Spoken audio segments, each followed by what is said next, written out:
Menjalani pendidikan untuk menjadi seorang perawat tentu merupakan sebuah tantangan tersendiri untuk kita semua. Selain kita harus menguasai konsep dan teori keperawatan, kita juga harus menguasai skill tindakan keperawatan. Nah, apa saja sih skill tindakan keperawatan yang harus kita kuasai? Salah satunya adalah kita harus bisa menguasai skill tindakan keperawatan untuk perawatan luka. Baik itu perawatan luka bersih, luka kotor, luka dekubitus, ataupun luka bakar. Tujuan tindakan perawatan luka ini adalah supaya luka menjadi bersih dan juga tidak mengalami infeksi. Nah, seperti apa tindakan yang harus dilakukan untuk melakukan perawatan luka? Yuk kita saksikan melalui video pembelajaran kita kali ini. Selamat menyaksikan. Oke, selamat pagi, selamat siang, selamat malam untuk teman-teman semua. Hari ini, pada kesempatan ini kita akan belajar untuk melakukan pengkajian luka. Nah, pada pengkajian luka, hal-hal yang harus kita kaji adalah terkait mengenai ukuran lukanya. Ukuran lukanya seberapa, panjang kali lebarnya berapa. Kemudian juga kedalaman lukanya. Jadi akan kita ukur berapa sih kedalaman lukanya gitu ya. Kemudian selain itu maka harus kita ukur juga bagaimana tepi lukanya. Apakah mengalami pengerasan, apakah sama dengan sejajar dengan lukanya ataukah tidak begitu. Kemudian selain itu kita harus juga ukur goa. Ada goa enggak di dalam luka itu? Ada lubang yang tersembunyi enggak di dalam luka itu? Kemudian selain itu juga kita harus lihat apakah ada jaringan yang nekrosis ataukah tidak. Seperti itu. Itu beberapa hal yang harus kita kaji di dalam pengkajian luka. Kemudian untuk mempersiapkan sebelum kita melakukan pengkajian luka ke pasien, maka sebelumnya kita harus persiapkan dulu alatnya. Gitu. Apa saja alat yang harus kita siapkan? Di sini kita ada bengkok, kemudian ada spidol, kemudian ada penggaris. Seharusnya penggaris yang digunakan adalah penggaris luka, bukan penggaris seperti ini, tetapi kondisional ya teman-teman. Jadi kalau misalnya kita ada di komunitas, di tempat yang memang tidak memungkinkan untuk kita ada penggaris luka, maka kita bisa gunakan penggaris ini. Kemudian pensil atau bolpen, kemudian sarung tangan, kemudian ini adalah plastik. Jadi plastiknya digunakan untuk menggambar lukanya terlebih dahulu gitu. Kemudian ada pinset baik itu chirurgis maupun anatomis. Kemudian handscoon. Itu saja alat yang kita persiapkan. Oke, teman-teman, karena kita tadi sudah mempersiapkan alat, maka setelah kita siapkan alat, maka kita akan pergi ke pasien. Nah, sebelum kita pergi ke pasien, kita harus lihat dulu catatan medisnya, memastikan bahwa pasien yang mau kita rawat lukanya atau kita kaji lukanya itu adalah betul pasien kita gitu ya. Kita masuk ke ruangan pasien, kita pastikan, permisi Bapak Ibu, selamat pagi, selamat siang, selamat malam gitu. Apakah benar ini dengan Pak Iwan misalnya begitu ya. Kemudian kalau pasiennya menjawab iya benar ini dengan Pak Iwan gitu. Kemudian kita lihat dari gelang pasiennya. Benar nggak sih di gelang pasien itu namanya sesuai, tanggal lahirnya betul atau tidak gitu ya. Untuk memastikan bahwa pasien itu memang pasien kita. Kemudian jenis kelaminnya betul nggak laki-laki kah atau perempuan. Lalu alamatnya, kemudian diagnosanya, apakah dia pasien baru ataukah dia pasien lama dengan diagnosa misalnya penyakit DM ataukah dia dengan penyakit misalnya luka bakar gitu. Kemudian kalau sudah kita pastikan di PJP-nya siapa dan kita tuliskan juga nama kita sebagai perawat siapa. Nah kalau sudah maka sudah komunikasi, sudah memastikan memang betul pasiennya, kita gunakan handscoon dulu sebelum kita mengobservasi dan mengkaji luka pasien. Oke, sambil kita menggunakan handscoon, maka kita bisa mengamati dulu penampang lukanya. Jadi yang pertama dikaji adalah lokasi dari luka itu sendiri. Lukanya ada di mana nih? Ini pasiennya nih misalnya. Lukanya ada di mana gitu. Oh ternyata ada di depan nih, ada di bagian kaki depan. Nah nanti kalau ada di bagian kaki depan, maka di gambar penampang luka form pengkajiannya kita akan silang pada bagian kaki depan.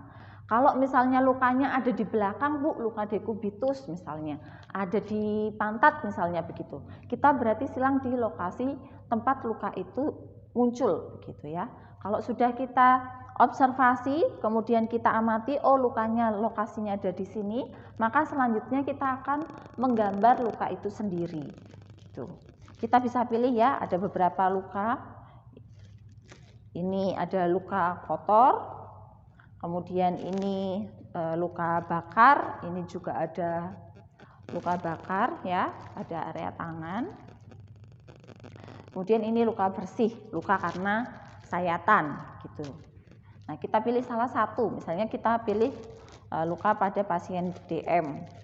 Nah, kita gambar dulu nih teman-teman ya. Jadi kalau kita ada di rumah sakit dan memiliki plastik tersendiri untuk menggambar lukanya, kita bisa gunakan. Tapi kalau tidak bisa atau tidak punya, maka kita bisa gunakan plastik bening seperti ini. Kemudian kita bisa menggambar lukanya menggunakan spidol.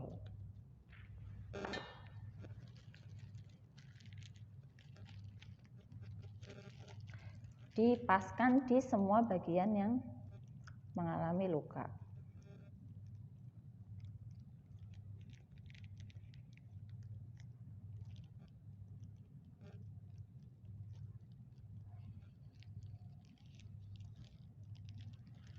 Oke, kalau sudah kita gambar, kalau misalnya di tengah-tengah sini ada lukanya atau ada jaringan yang sudah nekrosis, gimana Bu? Kalau misalnya yang di area tengah ini ada jaringan nekrosis, berarti kita juga gambar juga di yang area tengahnya. Kalau tidak ada, maka tidak perlu kita gambar. Nah, kalau sudah, maka setelah kita gambar, kita ukur panjang dan lebar dari luka itu sendiri. Nah, untuk mengukurnya, karena ini ada 3 ya teman-teman, berarti kita ukur 3-tiganya, nanti kita jumlah. Jadi kita ukur dari area yang paling panjang, misalnya ini berarti kurang lebihnya lukanya panjangnya adalah 7,5 dikali 5. Kurang lebihnya 7,5 dikalikan 4,5 gitu. Itu luas lukanya gitu. Kemudian kalau ada 3, maka yang pertama ini tadi jumlahnya berapa, ditambahkan yang kedua, kemudian ditambahkan ke yang ketiga gitu. Itu luas lukanya. Nah, di dalam form pengkajian itu ada pilihannya, berapa luas lukanya. Kalau luasnya itu kurang dari 4 cm, maka di dalam form pengkajian lukanya kita akan berikan skor 1. Kalau dia luas lukanya itu kurang dari 16 cm, maka kita akan beri skor 2. Kalau dia luas lukanya kurang dari 36 cm, maka kita beri skor 3. Kalau luas lukanya kurang dari 80 cm, kita beri skor 4. Kalau dia lebih dari 80 cm, berarti kita berikan skor 5. Itu di ukuran lukanya. Jadi di dalam form pengkajiannya pada bagian ukuran lukanya kita berikan skor.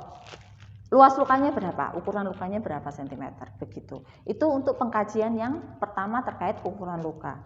Nah, kalau sudah kita kaji ukuran lukanya, maka selanjutnya kita kaji adalah kedalaman lukanya. Kalau kita tidak punya alat untuk mengukur kedalaman lukanya gimana, Bu? Gitu ya. Kita bisa gunakan pinset. Jadi kita ukur, kita taruh nih pinsetnya, misalnya begini ya. Nah, cari yang paling dalam nih, gitu ya. Misalnya ini yang paling dalam, maka saya letakkan di sini. Kita lihat dengan batas tepi luka yang paling atas, ini kan yang paling atas nih. Nah, maka berapa sih dalamnya? Kita kasih tanda nih misalnya di sini. Bisa dikasih tanda pakai spidol ya misalnya, atau bisa langsung pakai penggaris. Misalnya gini ya. Oh, luasnya segini. Nah, kita lihat berapa luasnya, berapa kedalamannya. Ini kurang lebih adalah 1 cm. Nah, kalau kedalamannya kita bisa ukur lagi, berarti dalamnya berapa? Stage 1, stage 2, atau stage 3, atau 4, atau 5. Tinggal nanti kita centang atau kita beri angka untuk nanti selanjutnya kita ukur. Kalau jaringannya nekrosis berarti kedalamannya adalah 5. Nah, kalau sudah kita ukur kedalamannya, selanjutnya kita lihat adalah tepi lukanya. Bagaimana tepi-tepi lukanya di sini kita kaji pasiennya, kemudian kita amati tepi lukanya. Samarkah? Kalau skornya 1 artinya dia samar. Kalau skornya 2 berarti batas tepinya itu terlihat menyatu dengan dasar lukanya. Kayak misalnya kita kena knalpot teman-teman ya, jadi batas tepi lukanya itu masih menyatu dengan luka itu tadi. Tetapi kalau kita kasih skor 3 artinya luka itu jelas batasnya dan tidak menyatu dengan dasar lukanya. Seperti ini jelas nih batasnya di sini dan dia tidak menyatu dengan dasar lukanya. Kemudian kalau kita kasih skor 4 berarti dia jelas tidak menyatu dengan dasar luka dan juga mengalami penebalan pada area tepi lukanya. Kalau kita kasih skor 5 maka batas tepi lukanya jelas, mengalami fibrotik, ada jaringan parut yang mengalami penebalan. Nah kalau pada kasus ini dia mengalami batas tepi luka yang jelas, kita kasih ke skor 3. Dia jelas dan tidak menyatu dengan luka, tetapi tidak ada jaringan yang mengalami nekrosis. Gitu. Setelah kita kasih skor pada area batas tepi luka, maka selanjutnya kita ukur goanya atau lubang pada luka yang ada di bawah jaringan yang sehat. Jadi kita kalau melihat luka misalnya begini, ya jangan hanya dilihat oh ini luka dalamnya cuma tadi berapa 1 cm ya, berarti stage 1 gitu ya misalnya. Nah, kita harus amati nih, terutama pada pasien dengan penyakit dekubitus, penyakit DM gitu ya. Dipastikan ada goa atau tidak gitu. Kita bisa gunakan pinset, kemudian kita cari goanya. Biasanya akan kelihatan, jadi kita arahkan searah dengan jarum jam. Nah, kita cari goanya misalnya seperti ini. Ini penampang lukanya, kemudian pinsetnya kita itu kita arahkan searah dengan jarum jam. Nanti akan ketemu misalnya ada lubang di sana atau tidak gitu. Saat kita melakukan pengkajian tadi mengobservasi tepi luka, kita bisa sambil mengamati kira-kira ini lukanya ini ada goanya atau tidak. Kalau dia ada goanya, maka kita ukur berapa kedalaman dari goanya itu gitu ya. Misalnya ini kurang lebih misalnya 1 cm gitu. Kalau skornya 1 berarti tidak ada goanya. Kalau misalnya skornya kurang dari 2 cm itu kita berikan skor 2. Kalau misalnya goa itu antara 2 sampai 4 cm kita berikan skor 3. Kalau misalnya 2 sampai 4 cm tetapi lebih dari 50% dari pinggir luka maka kita beri skor 4. Kalau goanya itu lebih dari 4 cm, maka kita berikan skor 5, begitu. Itu selanjutnya untuk mengukur goa. Kemudian kalau sudah kita kasih skor goanya, di sini tadi skor goanya adalah 2 ya teman-teman ya. Jadi goanya kurang lebih 2 cm, kita berikan skor 2. Kalau sudah kita ukur goanya, maka kita lihat nih, tepi jaringan yang mengalami nekrosis. Ada enggak jaringan yang mengalami nekrosis gitu. Kalau kita lihat di sini tidak ada jaringan yang mengalami nekrosis. Ini juga yang contoh yang ini juga tidak ada jaringan yang nekrosis ya. Nanti akan diberikan contoh di bawah contoh jaringan yang mengalami nekrosis yang seperti apa gitu ya. Nah, sama di tepi jaringan yang mengalami nekrosis maka harus kita berikan skor juga. Kalau skornya 1 berarti tidak ada jaringan yang mengalami nekrosis. Kalau skornya 2 maka pada tepi luka tadi itu ada jaringan putih atau abu-abu atau jaringan mati atau ada banyak slow atau cairan yang berwarna kuning yang tidak lengket atau mudah dihilangkan gitu. Kemudian kalau misalnya skornya 3 maka slow atau cairan yang berwarna kuning itu tadi itu mudah untuk dihilangkan. Kalau skornya 4 dia lengket, lembut dan ada jaringan parutnya, jaringan parut palsu. Kita berikan skor 4 dan juga di skor 4 ada namanya break sesar gitu. Kemudian kalau di tepi jaringan lukanya itu mengalami lengket, kemudian berbatas tegas, kemudian keras dan ada black SR-nya, maka kita berikan skor 5. Begitu ya, jadi kita amati bagaimana tepi lukanya ada nekrosis atau tidak. Kalau sudah, maka kita berikan skor gitu. Setelah kita amati jaringan nekrosisnya jenisnya seperti apa, sudah kita berikan skor, maka selanjutnya kita lihat berapa jumlah jaringan yang mengalami nekrosis. Ya, ada nggak sih jaringan yang mengalami nekrosis gitu ya? Kalau 1 berarti tidak nampak nih, tidak ada jaringan yang mengalami nekrosis nih. Ya, nanti dilihat di gambar di bawah. Kalau 1 itu tidak nampak ada jaringan nekrosis.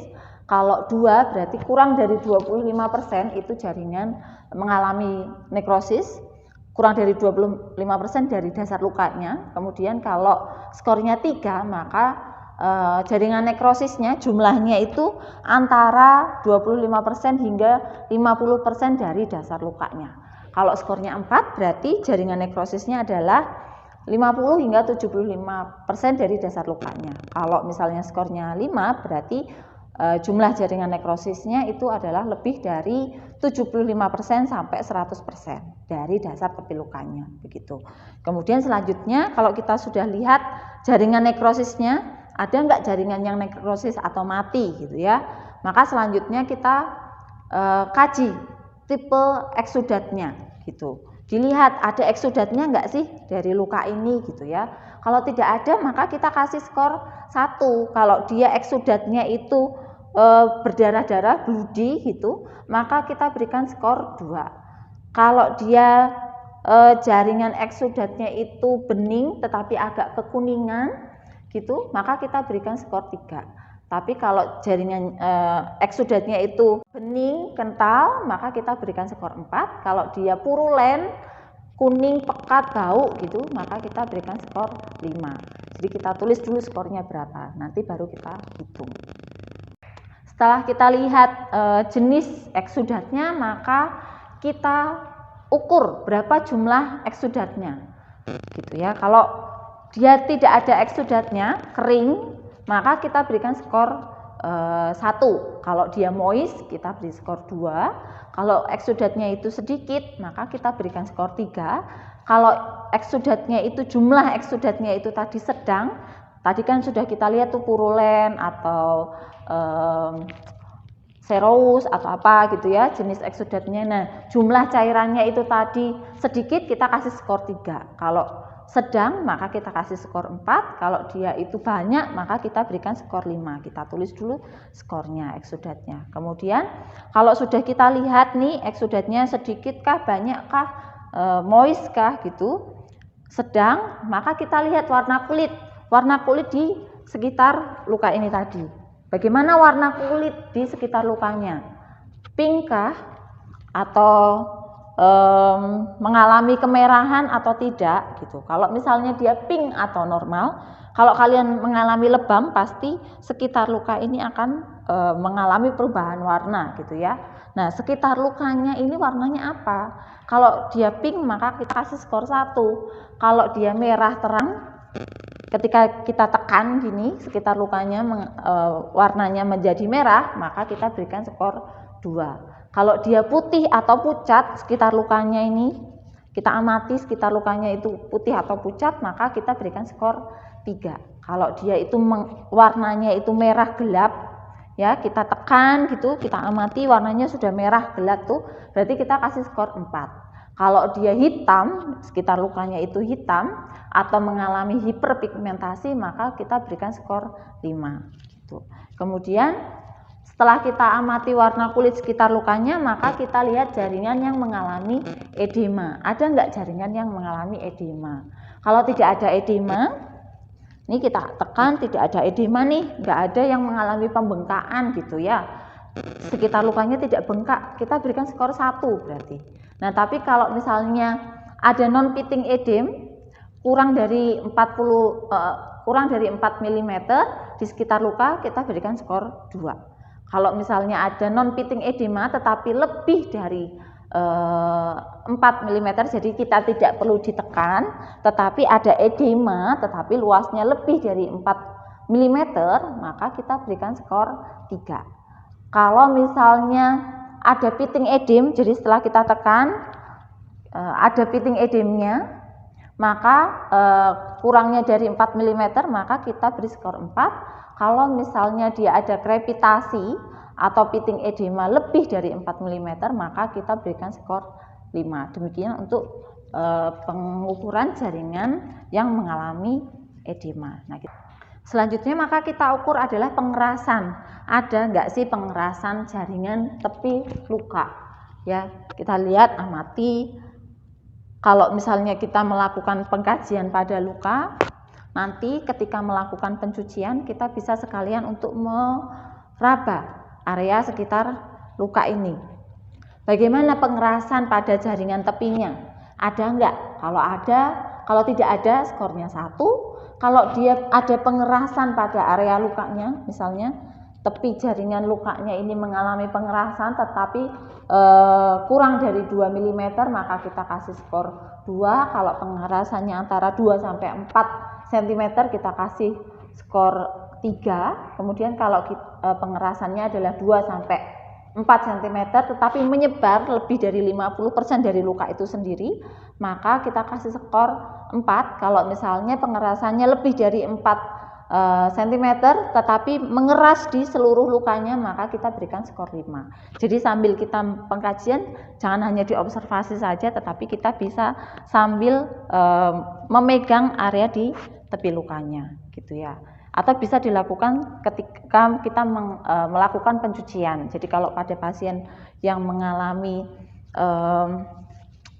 pada pasien kanker, luka kanker, kan tidak boleh digosok menggunakan kasa. Jadi kita gunakan tangan kita sendiri untuk membersihkan luka itu. Nah, ketika membersihkan luka kita sambil bisa kaji juga bagaimana jaringan tepi lukanya, mengalami pengerasan atau tidak. Kemudian kalau sudah, maka kita lihat granulasinya, pertumbuhan granulasinya bagaimana nih. Kalau kita lihat di sini tidak ada jaringan yang mengalami granulasi gitu. Kalau skornya 1 berarti itu kulit utuh. Ya, ada granulasi, kulit utuh atau stage 1. Kalau 2 berarti terang 100%, jaringan mengalami granulasi semua, sudah mulai ada pertumbuhan granulasi semua. Kalau 3 berarti terang 50%, jaringan granulasi. Kalau 4 berarti granulasinya hanya 25% saja. Kalau 5 berarti tidak ada jaringan yang mengalami granulasi. Tuh, kemudian kalau sudah kita lihat granulasinya, kita lihat ada epitelisasi atau tidak pada area lukanya ini. Kalau misalnya skornya 1 maka 100% mengalami epitelisasi, skornya 2 berarti 75-100 itu jaringan epitel mengalami epitelisasi. Kalau skornya 3 berarti 50-75% jaringan mengalami epitelisasi. Kalau skornya 4 maka 25-50% jaringan mengalami epitelisasi. Kalau skornya 5 maka kurang dari 25% jaringan mengalami epitelisasi. Nah, demikian untuk melakukan pengkajian luka. Kalau sudah kita kaji semuanya, kita tulis skornya di samping gitu ya. Kan ini ada nomor, kemudian apa saja yang harus kita kaji, kemudian skornya berapa. Kalau sudah kita tuliskan skornya, maka kita hitung jumlah skornya. Misalnya skornya adalah 25, maka kemungkinan luka itu setelah kita rawat maka akan sembuh di dalam maksimal. Target waktu kita adalah 25 hari. Nah, kalau sudah kita kaji lukanya, maka kita tanyakan ke pasien untuk data subjektif dan objektifnya. Kita tanyakan, misalnya Pak Iwan, selamat sudah kita ukur lukanya, kurang lebih akan kita rawat, kemudian doakan semoga dalam waktu 25 hari luka ini mengalami kesembuhan gitu misalnya. Maka kita tanyakan, Pak Iwan selama ini kalau di rumah makannya bagaimana gitu. Misalnya pasiennya DM gitu, maka kalau dia menjawab, oh saya makan ini Mbak, nggak pernah saya atur gitu misalnya ya. Atau misalnya pasiennya menyampaikan bahwa saya suka makan tuh yang manis-manis, asin-asin gitu. Padahal pasiennya mengalami luka DM gitu. Itu kita catat di dalam pengkajian subjektif kita gitu ya. Nah, data objektifnya kita bisa lihat misalnya dari albuminnya bagaimana, hemoglobinnya bagaimana, tekanan darahnya seperti apa gitu. Itu sebagai data subjektif dan data objektifnya. Kalau sudah baru kita lakukan tindakan untuk perawatan luka yang selanjutnya. Demikian untuk pengkajian perawatan luka. Kalau sudah selesai semuanya maka kita closing ya, atau menutup pengkajian luka kita sampaikan. Pak Iwan, terima kasih untuk waktunya. Sudah selesai pengkajiannya. Untuk selanjutnya nanti kita akan mengkonsulkan misalnya hasil pengkajian luka ini ke dokter atau ke tenaga medis untuk ditentukan terapi atau obat atau salep yang cocok untuk luka Pak Iwan. Selanjutnya nanti saya, perawat ini, akan datang ke sini lagi untuk membersihkan, mencuci luka Bapak. Demikian misalnya. Sudah selesai, maka kita berpamitan, kita bisa kembali ke nurse station. Terima kasih.